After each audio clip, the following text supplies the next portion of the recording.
ఒకరోజు నిద్ర లేవగానే నేను ట్రైన్లో ఉన్నా. టైం చూస్తే 4:50 అయింది.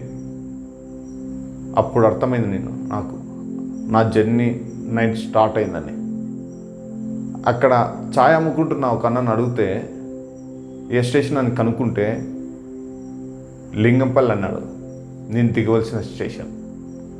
నేను ఫాస్ట్గా నా షూస్ చేతిలో పట్టుకుని, లగేజ్ చేతిలో పట్టుకుని దిగేశాను. నాతో పాటు వేరే ఒక ఫ్యామిలీ కూడా దిగేసింది.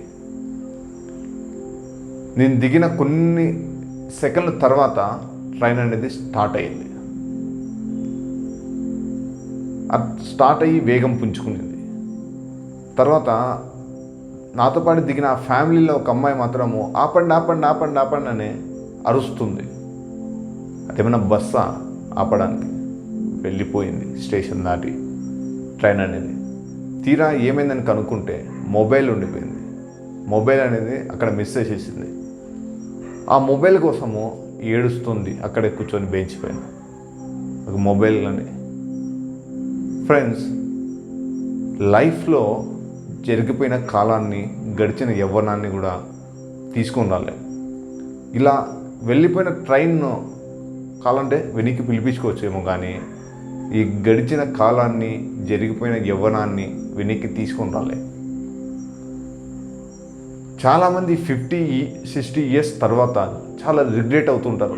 నేను అది చేయలేకపోయినాను, ఇది చేయలేకపోయినాను నా లైఫ్లో అనేసి చాలా రిగ్రెట్ అవుతూ ఉంటారు, చాలా బాధపడుతూ కూడా ఉంటారు. ఫ్రెండ్స్, ఉన్నటువంటి యవ్వనంలో మనం కసిగా ఏదన్నా పోరాటం చేసి దాన్ని సాధించుకోవచ్చు, కానీ అప్పుడు దాన్ని లైట్ తీసుకుంటారు. 50-60 ఇయర్స్ తర్వాత రిగ్రెట్ అవుతూ ఉంటారు. అయ్యో, నేను సాధించలేకపోయానే, నా యవ్వనం అంతా అయిపోయింది, నా ఏజ్ అంతా అయిపోయింది అని.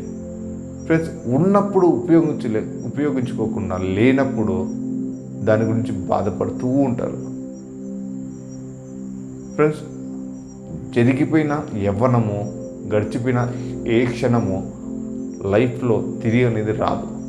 దీన్ని గుర్తుపెట్టుకొని మనం చేయవలసిన పనులు ఏదైనా అనుకున్నటువంటి గమ్యాలను సాధించుకోవాలా. ఇట్లా సాధించుకున్నప్పుడే మన లైఫ్లో మనం హ్యాపీగా ఉంటాం. రిగ్రెట్ ఉండదు మనకు 50-60 ఇయర్స్ తర్వాత. అరే, నేను అనుకున్నాను, నేను సాధించిన అనేసి మనం హ్యాపీగా ఉంటుంది చనిపోయే ముందు. ఇలా రిగ్రెట్ అనేది, ఎలాంటి రిగ్రెట్లు ఉండకూడదు మన లైఫ్లో. ఏమి సాధించాలనుకుంటే, పెట్టుకున్న గమ్యాలను ఏం సాధించాలనుకుంటే దాన్ని సాధించేంత వరకు శోధించి సాధించుకోవాలి. స్మాల్ ఎగ్జాంపుల్ ఏదంటే, మనము ఇక్కడి నుంచి హైదరాబాద్ నుంచి తిరుపతి వెళ్ళాలంటే మనకు కనిపించదు. ఇక్కడి నుంచి అక్కడ తిరుపతి మనకు కనిపించదు ఇక్కడి నుంచి.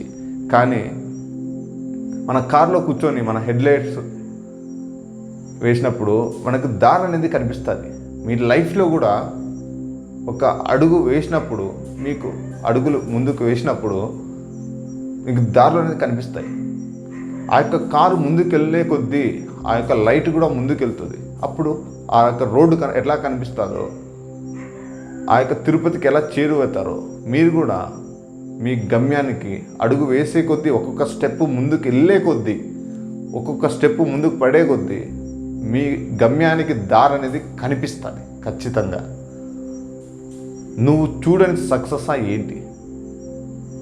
ఇప్పుడు కాకపోతే వస్తుందన్న సక్సెస్, రేపు వస్తుందన్న సక్సెస్.